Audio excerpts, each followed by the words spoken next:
के ऊपर जो दो मेंढक बचे हुए थे वो गड्ढे के अंदर देखकर उन तीनों मेंढकों से कहते हैं कि अब तुम तीनों इस गड्ढे से कभी बाहर नहीं निकल सकते हो। ये बहुत बड़ा गड्ढा है तो तुम्हारा कोशिश करना व्यर्थ है।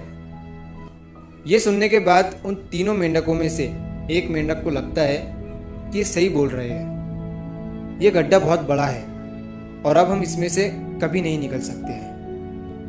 तो वो मेंढक थोड़ी कोशिश करने के बाद हार मान लेता है और उसी गड्ढे में एक जगह आराम से जाकर बैठ जाता है।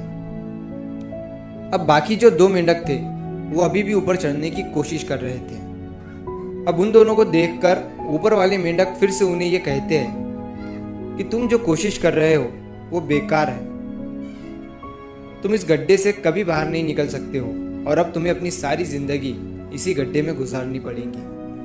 अब ये सुनने के बाद जो दो मेंढक कोशिश कर रहे थे ऊपर चढ़ने की, उनमें से एक और मेंढक को ये लगता है कि ये सही बोल रहे हैं, अब हम इस गड्ढे से कभी बाहर नहीं निकल सकते हैं और वो भी हार मानकर बैठ जाता है। लेकिन अभी भी उनमें से एक मेंढक ऊपर चढ़ने की कोशिश कर ही रहा था।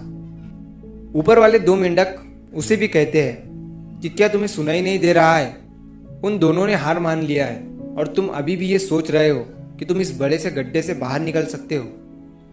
वो ऊपर वाले दोनों मेंढक उसे बोलते रहे लेकिन उनकी बातों का उस मेंढक पर कोई असर नहीं हुआ और वो मेंढक कोशिश करता रहा और कोशिश करते करते वो उस गड्ढे से बाहर निकल गया।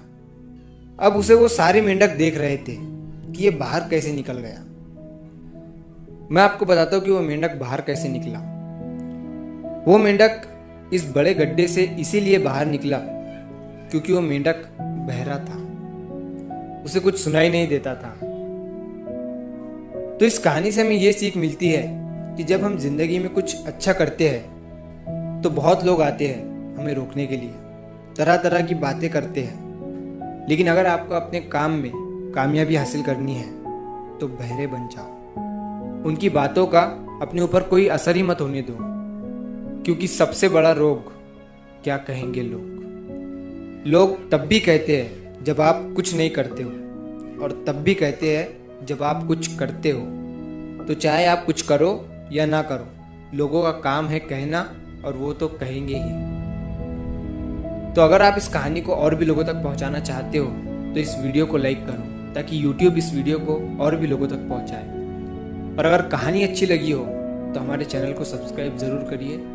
मिलता हूँ मैं अगली बार इसी तरह की कहानी के साथ। तो सब्र करो, शुक्र करो और ज़िंदगी में आगे